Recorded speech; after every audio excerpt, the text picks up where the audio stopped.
On today's episode, Who runs the world? Currently, there's an oligarchy that's really hard to pinpoint of who's actually calling the shots. Have you guys ever pulled on your shirt like that? Here's a handful of books that were posted on Amazon on September 9th, but Charlie Kirk was shot on September 10th.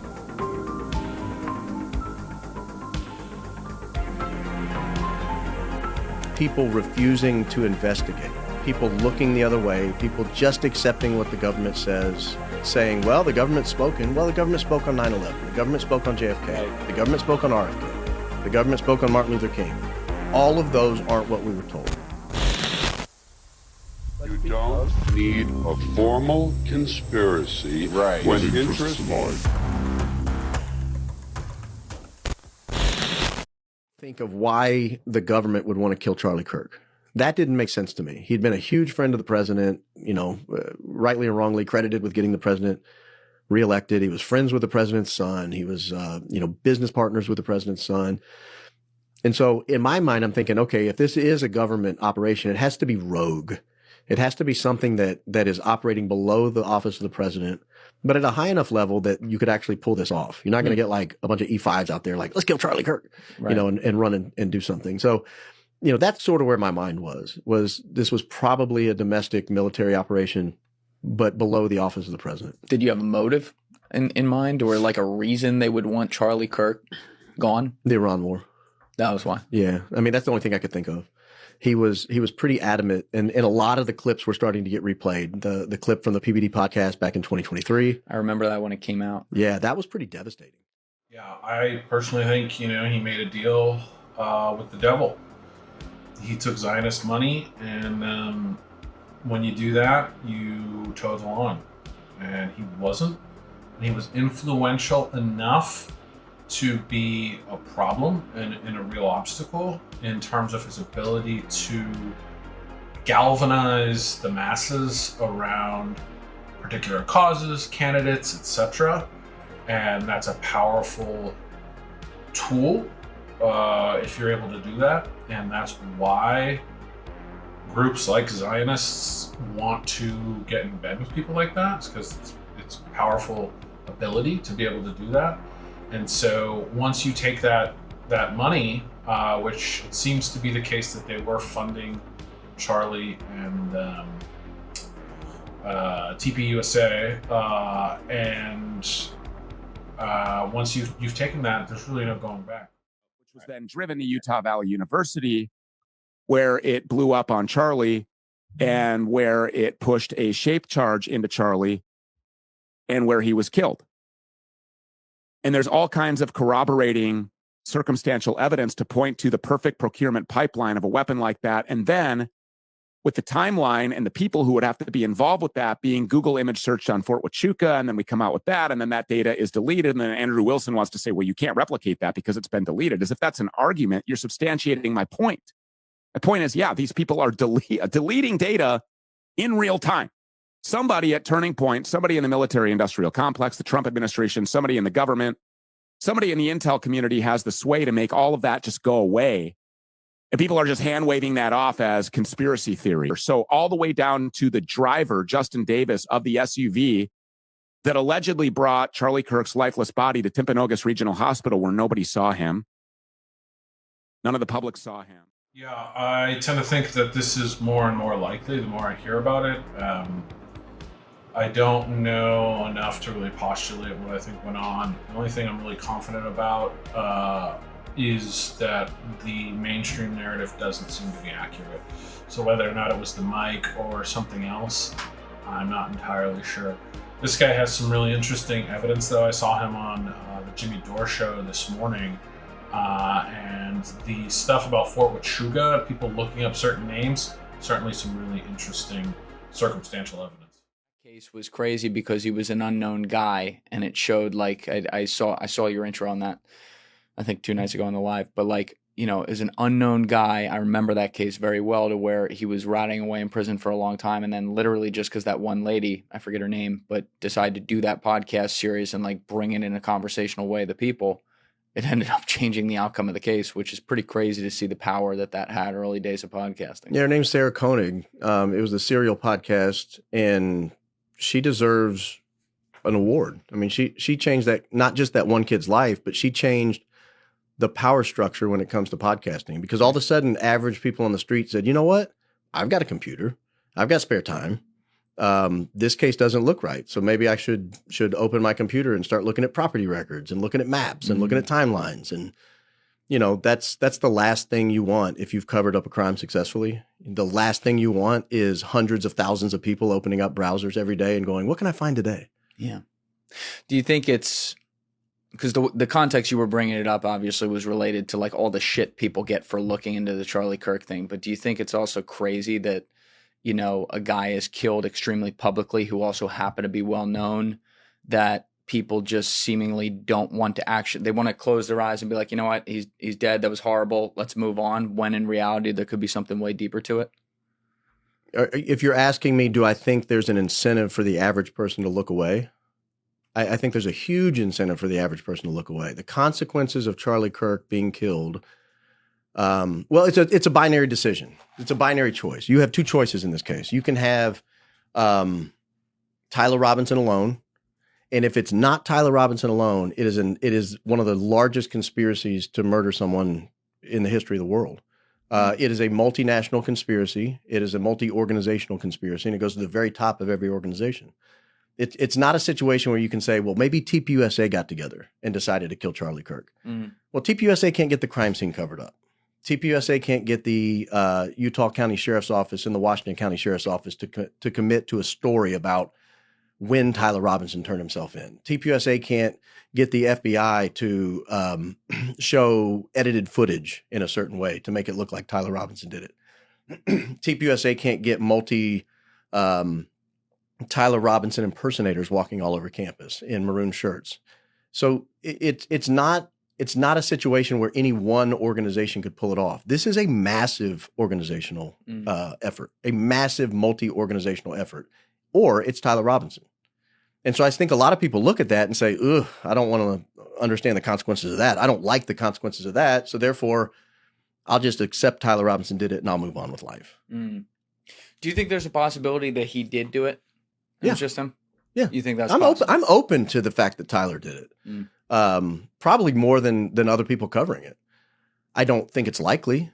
I think starting with the gunshot wound, you have very serious issues that I frankly almost refuse to accept. Injuries that now in the last couple of days have come out that seem entirely inconsistent with a 30-06 wound to the neck. But I'm open to it. I'm open to being wrong on the nature of those injuries. I'm open to being wrong on the fact that it doesn't look like there's a 30-06 on the roof on the video footage we have, but maybe there is. Maybe he was holding it some weird way.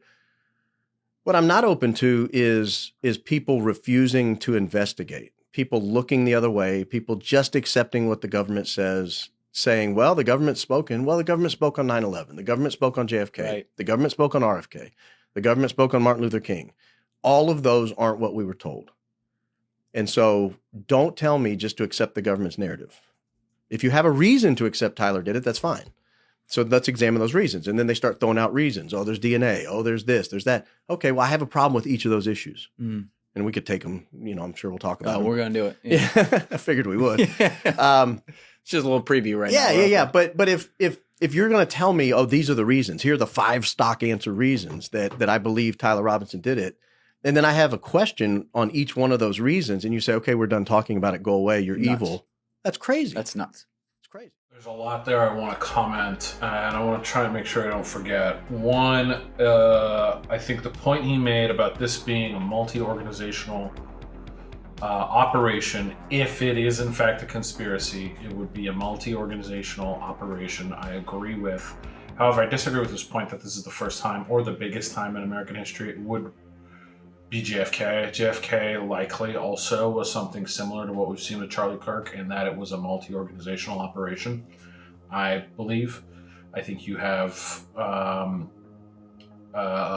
underground criminal elements. You have certainly intelligence, aspects of the intelligence community, possibly Israeli involvement, just to name a few. So I think that is also a similar situation. Likely Certain politicians were involved in JFK, LBJ certainly, Dulles, although you may call him an intelligence member of the intelligence community, even though he wasn't officially at that time. In addition to maybe some other folks as well, private sector, etc. So definitely JFK was something similar. So I don't know that Kirk is the first or the biggest. I think JFK would be the first and the biggest, right? That's a president. I think president is more important than someone like Kirk. Although I think it's equal in stature in terms of impact, in terms of, just effect on society. I definitely think it reaches that level of JFK. What else did Coleman say? Baron Coleman, by the way, Julian Dorey, obviously we've seen a bunch of his stuff. Baron Coleman, one of the preeminent voices on the conspiracy side, alongside folks like Candace, but I think his points are 100% accurate. The idea that you should just take, whether it's the government or your favorite influencer podcast or whatever the case may be, irrelevant. Who cares what anyone says in this day and age? Evidence, evidence, evidence. Critical thought, critical thought. These are the only things that matter, right? So unless someone is coming to you and going, hey, here's the evidence, this is what the evidence suggests happened, and that's the narrative we're going with. And then I can look at the evidence and go, yeah, that seems to be the case. I agree. Case closed. Move on. But that's not what they're doing. They're not coming out with evidence. And when they do show you evidence, you go, hey, some of this evidence and the conclusions you're drawing, I don't agree with. It doesn't make sense, like the ballistics, like other situations.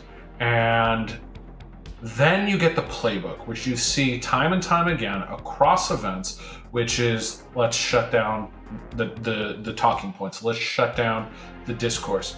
Let's attack. Let's, you're anti-Semitic. You're attacking a grieving widow. You're evil. This, that, and the other. That's an obvious red flag of, in my opinion, something going on that they don't want to be transparent about. And that should be worrying and a clear indicator that you should continue to look into it. So if the mainstream side was going, hey, here's the evidence, and it all pretty much makes sense, it'd be another story, but it doesn't seem to be the case. It seems to be consistently manipulating the narrative loosely based on evidence, and when you point that out, it goes to attack, attack, attack. And I think, Baron Coleman did a fantastic job laying this out. Can't agree more with every point he made. If you don't believe that the conspiracies are true, have you guys ever pulled on your shirt like that? The reason I think that this guy is involved is because he does this weird motion on his shirt the same exact time Charlie gets shot. I have never pulled on my shirt like that ever in my entire life, and I've never seen anybody else do it besides this time. What would he have inside his shirt that he needs to pull? That's so weird. He's not the first time I've seen this. Has been a while since I've looked at this. I kind of avoided it for a while, but since the preliminary trial, it's been everywhere. So he's not the only guy that is doing something suspicious in the crowd. That being said, to play devil's advocate, I occasionally, but I do it from up here. Like, I pull from up here. It is a weird motion to do that. Bizarre. Yeah, I'll get into this and answer it for you. I have some professional and personal opinions on the whole Charlie Kirk situation and all that. So let's go ahead and get into it. Hi, I'm Laura Shea. I'm an autopsy technician, death investigator, forensic scientist, and I have my master's in forensic science. I'll give you a trigger warning if you don't want to hear about death, dying, Charlie Kirk, or Charlie Kirk's death, which is very gruesome and includes talk about BLOOD and gun wounds and crime scene investigation and whatnot. If you don't want to hear about that, go ahead and scroll away. 3, 2, 1. For starters, we don't know a whole lot about Charlie Kirk's autopsy report or autopsy. That seems to have been kept under wraps, and Erica Kirk seemed to have not let that get out into the public, which he has every right to because he's a public figure. So it seems that the judge has sealed that information. So everything I'm going to talk about is just basically what's released in the media and what we already know. Now, I did see the video and I actually saw it the day it happened, and I've seen it a couple times since then. And I do have some opinions on that. I've also seen the compilation and the documentary from Candace Owens, and um, she did a really great deep dive into that, and I believe a lot of what she has to say is pretty factual, and her critical thinking about the whole situation. She has a lot of great opinions on that, and I do agree a lot with what she has to say about it. Let's get into my professional opinion. So, I have done a lot of autopsies. I've been doing this field for about 10 years in November, and I have seen this a lot. I've seen a lot of defects to the neck, a lot of defects to the spinal cord and the spine itself. And I have seen this particular bullet and this particular weapon used on people before in pretty similar situations. And I am just going to give, based on my experience, on what I have seen before and how it relates to Charlie Kirk.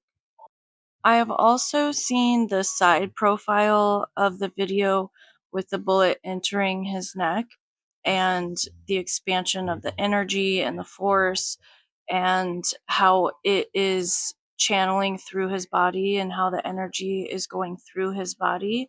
And I'm going to use that as it relates to my opinion here.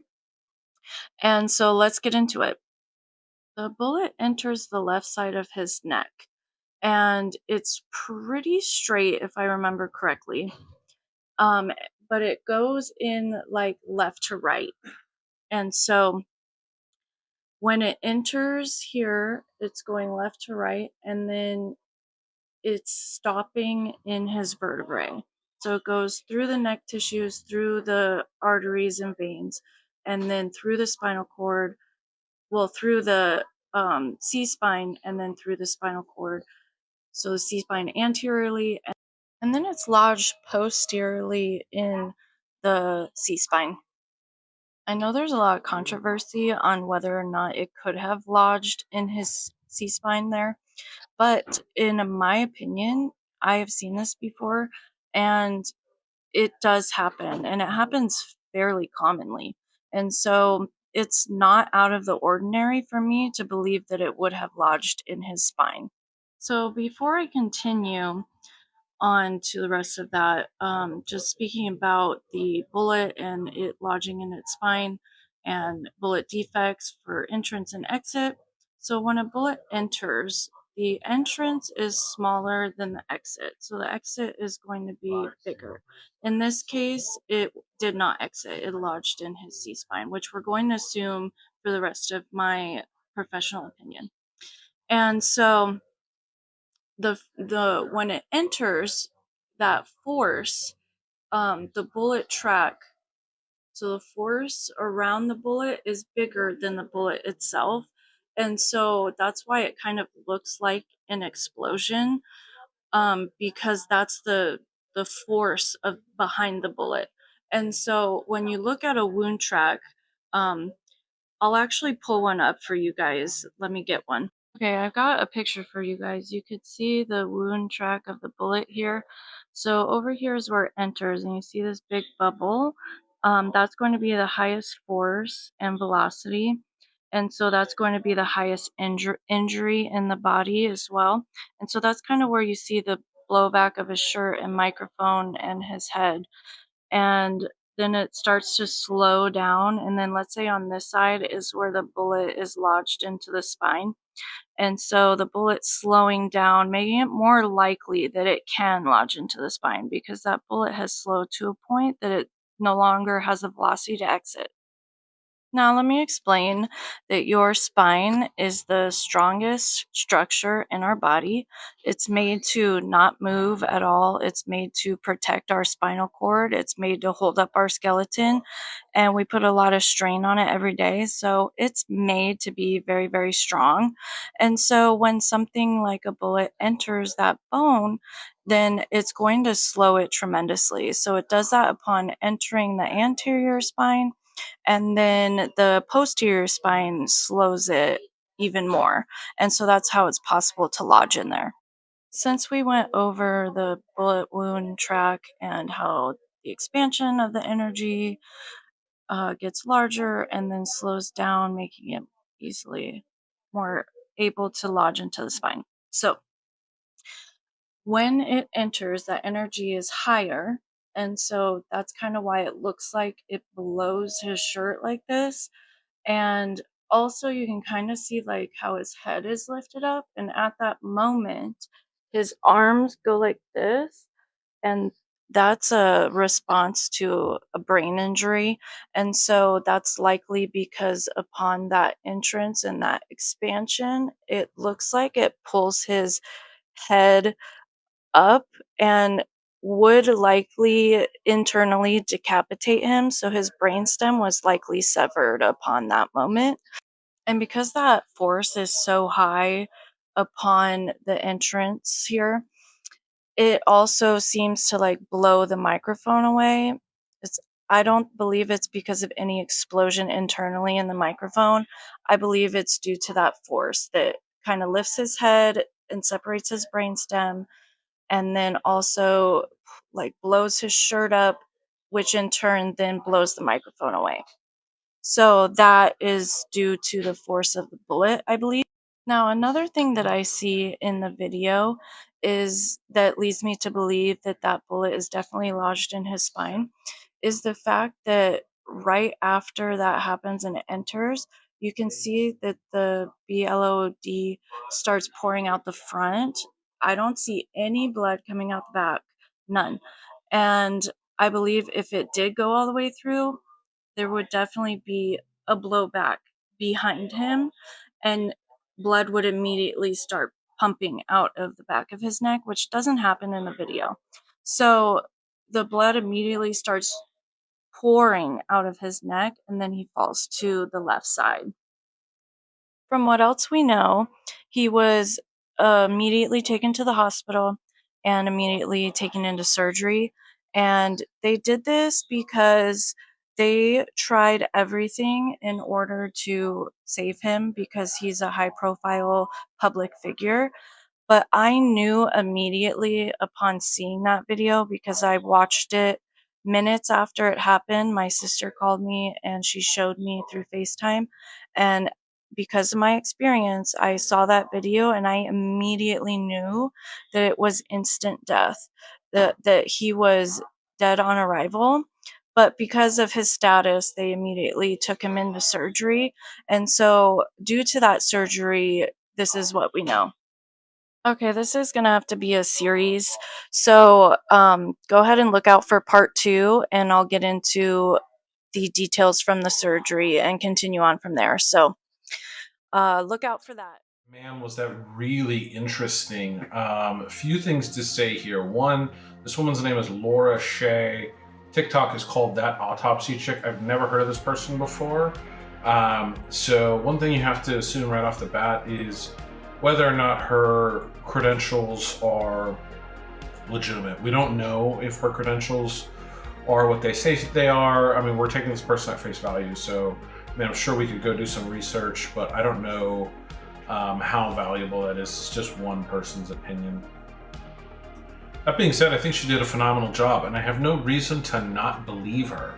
If this was someone who was coming out trying to push a narrative, frankly, I think they would have done a better job with their production value. The audio is not great. She's doing this, you can hear the dog barking in the background. It happens to me all the time too. But so it often when you have folks trying to push narratives, the production value is much better, frankly. So the fact that her production value is just really not great, in my opinion, lends her some legitimacy in terms of me not thinking she's being hired to push some type of narrative. So I think this is a real person, and I tend to believe their claims about their credentials and their background and their experience, and they're giving their honest opinion on the matter. So I want to say that from the jump. All of that being established, it then makes her opinion very valuable, I think. That background is incredibly valuable. And this is the first time I've ever heard on the mainstream side of this argument anything that makes me stop and go, yeah, that's a pretty decent claim. Why aren't people coming out and saying stuff like this? That's the thing that I struggle with, is like, this is just a random person giving their opinion. Why isn't people on the mainstream giving these kinds of opinions? Why do they obfuscate? It's very strange to me. I think the biggest thing here is the round lodging in the spine. That's a really important bit of information that could really disrupt the sort of conspiracy argument. Because if that's possible, then what we see on the tape could potentially relate to a wound produced by a 30-06. Additionally, I've heard that the round was, I heard this recently, was a soft point. So I can't help but wonder, this really makes me question my own opinions on this case. The thing I'll add that still carries a lot of weight on the side of it being a conspiracy is that there's a tremendous amount of people out there who have gone and shown the ballistic tests. So if this is true, if you can a 30-06 soft point round, or I've also heard it could potentially have been a frazzled round or something like that. I don't know the details, but if it's true that it could get lodged in the spine like that, prove it. Like, go out and reproduce the shot. It shouldn't be that hard. Obviously, you can't use a real human spine, but there's other materials out there that are very like a human spine that should allow you to be able to reproduce the same outcome. And the fact that there's none of that out there is, again, to me, a pretty convincing, compelling argument that we're not being told the whole truth here. However, I think this woman did a fantastic job, and I tend to give her opinion a lot of weight, and it really makes me rethink the whole situation. I mean, come on. Let's take a deep dive into all the conspiracy theories surrounding it. Here's a handful of books that were posted on Amazon on September 9th, but Charlie Kirk was shot on September 10th. Then Amazon supposedly changed the date to September 11th, the day after. But the publication date still said September 9th. But if you go to search for the book now, you come up with this. Now, you could explain this with just an editing error, or this plane, identified as N88KG, took off from Provo Airport exactly 1 hour after he was shot.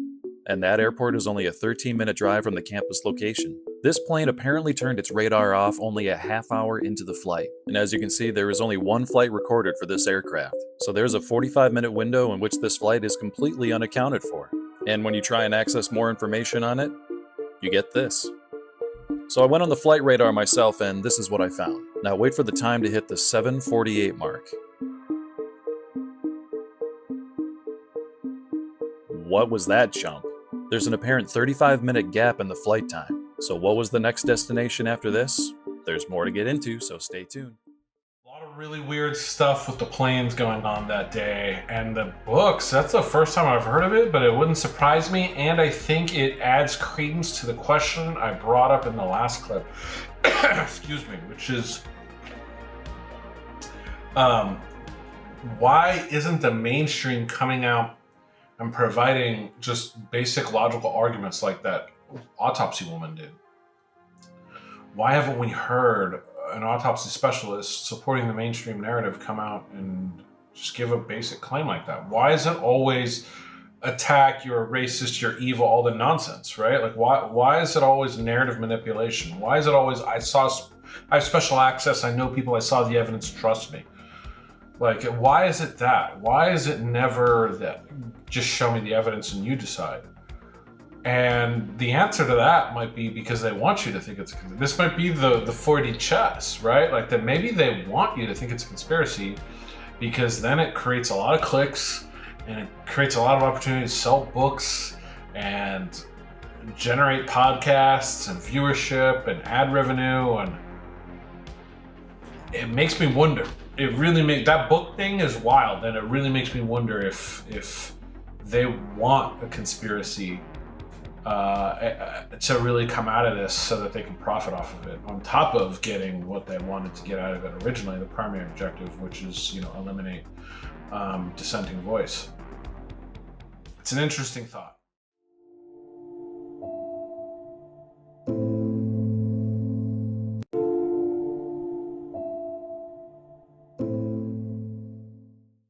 Yeah, that definitely looks like, steal first. I mean, not steal first. Yeah, steal third. That's a wild gesture to make. That being said, being that this is a high-profile event that's obviously a member of the security team, it could be a signal that is above board, right? Like maybe there's a reason they signal each other like this for some reason. Although why wouldn't they have comms? I don't know. But maybe there's a legitimate reason for this. But it's clearly some type of signal. What is it? What is it? And has there been an answer? Who is that guy, and has he answered as to why he made that gesture? Right here is that we can see what looks like his necklace. There is no evidence of an earpiece whatsoever, but in this picture, we can see that he's wearing a necklace. And I do believe that's what we're seeing flying through the air, flying directly behind him. The other issue that you run into, even when you compare these two photos, is the fact that the thickness and dimensions just don't match. When you have these surveillance type earpieces, you do have the earpiece and it's ergonomically formed. There's a curve in it, which is, again, why I think there's some confusion. If you look at this curve that we see in the necklace, it does look like it's something designed to go over the ear. The problem with that is that the length that we can clearly see doesn't match. Usually from that curvature that goes over the ear, you're talking about the rest of it only being 1.5 inches, 2 inches at most. But clearly from that curvature that is normally built into this, so it's more ergonomic and gonna fit over the ear and tuck away as tightly as possible. In this particular photo, we can see that there's probably 6 or 7 more inches past that supposed curvature. And also when we see this in slow motion, that curvature goes away. That curvature is artificial and just an artifact in the fact that we caught the necklace in motion, and it happens to look like the normal curvature that's going to be in one of these, discrete earpieces. So any of these theories that are based on Charlie wearing an earpiece, where we have comms wires getting pulled and tugged in different directions, I think we can kind of set them to the side. Not only is there no evidence for it, there's a ton of evidence, clear evidence, overwhelming amount of evidence that he was not wearing an earpiece, period. The next theory is kind of a novel theory that's being presented by Dr. Chris Martenson based off some different angles. And I just want to say right now, I have a ton of respect for Dr. Martenson. I think he's smart, brilliant, a master communicator. I think he does a really good job. And if you haven't seen this video, which I will also link down below in the description, it's one of his newest videos on this, please go watch the entire thing. But the entire premise of this theory is based on the angles for which supposedly the shot came from Tyler Robinson.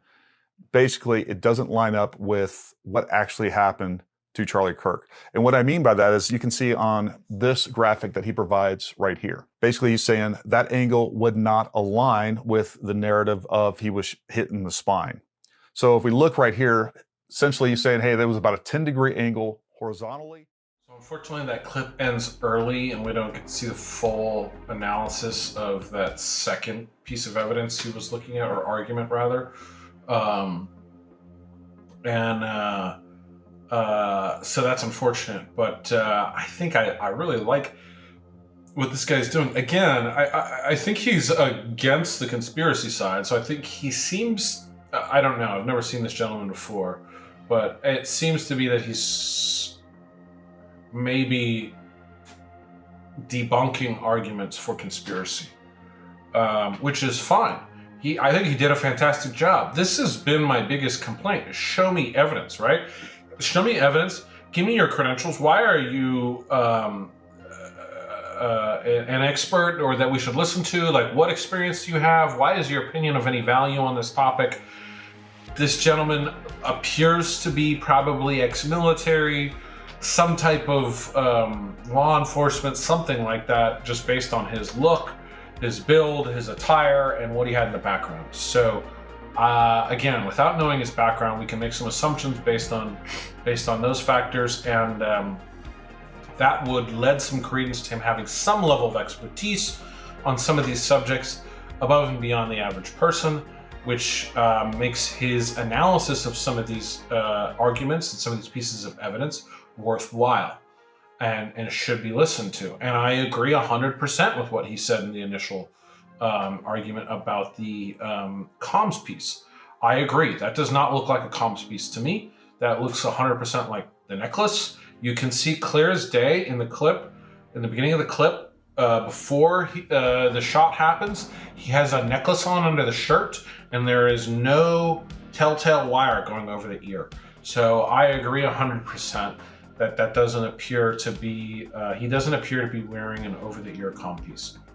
That being said, doesn't mean that it wasn't a shape charge in the lavalier. So that still leaves that piece of the argument open. So he hasn't fully dismantled all of the arguments on the opposing side, but he did a bang-up job dismantling the one that he did. And this is all I want to see from the mainstream. If you're going to convince me that this was done by Tyler Robinson, you need to attack it in this manner. And if you dismantle all of my opinions and feelings on these things, then I'll go, yeah, you're probably right. It probably was Tyler Robinson. I'm happy to, I 100%, like Baron Coleman said at the beginning of this episode, I leave the door open to that being the case. But you need to come at it from a place of evidence and critical thinking and critical analysis, and then I'll listen to the argument, not narrative. I don't care what anyone says anymore. It doesn't matter. If you're listening to a podcaster or what something said in a tweet or someone on Fox News or CNN, I mean, you're a moron. Like evidence, that's it. Anything beyond that is bullshit. So I think this guy did a bang-up job. I don't think he's completely dismantled it, but I think he did a bang-up job with what he did show. Watch this. The plane that Pete Hegseth almost exclusively uses, its tail number is 99-0404. On September 8th, the day that Mitch Snow says that he saw Erica Kirk and Cabot Phillips on Fort Huachuca, that plane goes from Joint Base Andrews out west and then ends up at Fort Huachuca. And it flew there under a call sign SAM 702. What SAM means is Special Air Mission. The only people who can approve or authorize or order a Special Air Mission flight are the president and the vice president. Yeah, I mentioned this already, I think, in this episode. I saw this guy for the first time today on the Jimmy Dore show, and I heard about these SAM flights. Very interesting. Some very interesting evidence here. I don't know his name. I can't remember his name. Stu something, I believe. And he's got some really interesting evidence. Not just these flights, but some of the Google search data that was coming from the Fort Huachuca area that seems to suggest there were enlisted men searching up certain key high-profile people's names who the assumption would be that they are visiting the base and they are going to be escorting that person. And in order to know who they're looking for, they're looking the person up and just going to Google Images and go, okay, this is Blake Neff. This is, I don't know, I'm just pulling that name out of my ass. I don't remember if that was one of the people who was supposed to be at the base, but the argument is that that's what was going on. And that to me is really interesting as well. In addition to the flights and the Special Air Mission flights, I mean, interesting stuff.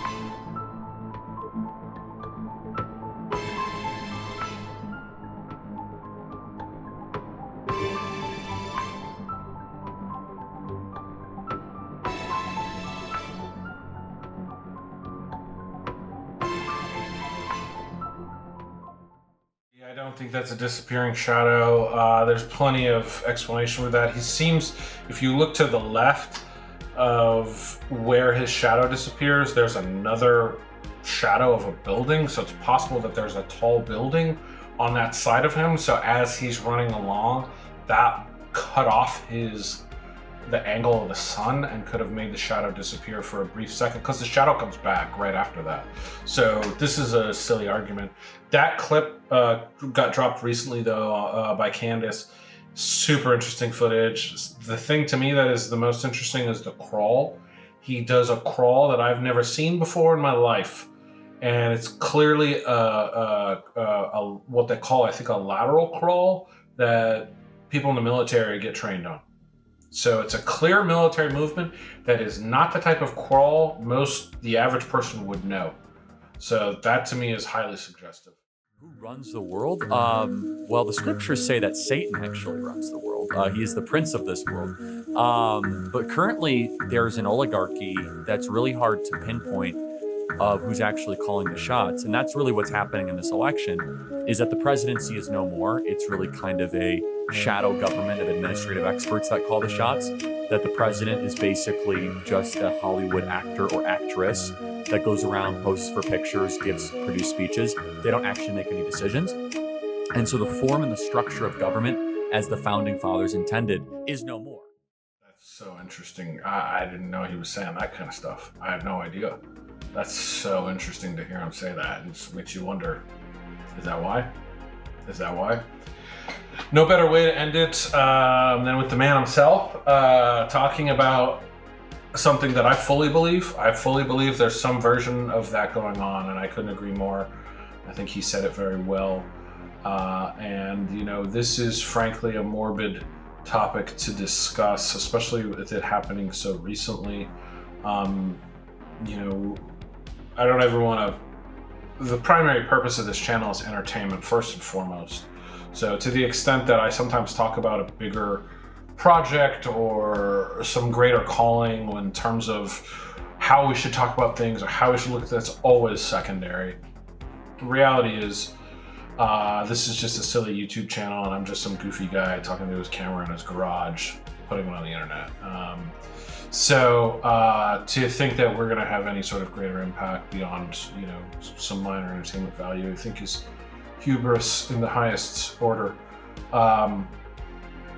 So first and foremost, this is for entertainment purposes only, and I know that this is a difficult topic for some people, and frankly, you know, a little bit touchy, because this is a real human being, right? Who's no longer with us, whose children are going to grow up without a father, and should we be discussing this at all? I don't know. I'm not some bastion of morality, nor am I ever going to attempt to be or claim to be or judge others. But I think beyond providing some type of entertainment value, if we are going to do anything of value beyond that, I think it is going to be in the realm of spreading awareness and teaching people who are already aware to think more critically and empower them to additionally spread awareness, to pay it forward, so to speak. And this is an event that's happening right in front of our eyes. They did it right in front of us, and they didn't seem to really hesitate about it. So it's an important one that, despite all of the massive caveats that come along with discussing a topic like this, I think we have to discuss it anyways. You know, like I said, you know, while entertainment might be the primary objective, secondarily, we do want to combine that with discussing topics that really matter. You know, I've never been the type to focus on, you know, chupacabra or Bigfoot or, you know, flat earth, fake moon. You know, these are the conspiracies that really intrigue me. And like I said, to have it happen right before our eyes for the second time, frankly, in the last decade, Epstein being the first, is pretty wild. These are wild times, and I think despite whatever moral, despite whatever hesitancy we might feel about discussing something as morbid as this, it's still important. And so I hope to anyone who feels that this is tasteless understands where we're coming from when we discuss this topic. All that being said, I hope you enjoyed it. Like I said, it is a difficult topic, but I hope you found some of these interesting. And this is a contentious one. It's a very contentious one. So any thoughts, disagreements, ideas you have, please share them down in the comments, man. I'd love to hear it. Shoot me a like. Subscribe to the channel if you haven't. All the support means the world to me. Engagement is absolutely critical at this stage of the channel. Help me build this thing from the ground up. The audience is a critical piece of the puzzle, so come join us. Thanks. Hope you enjoyed, and we'll be back next time with another one.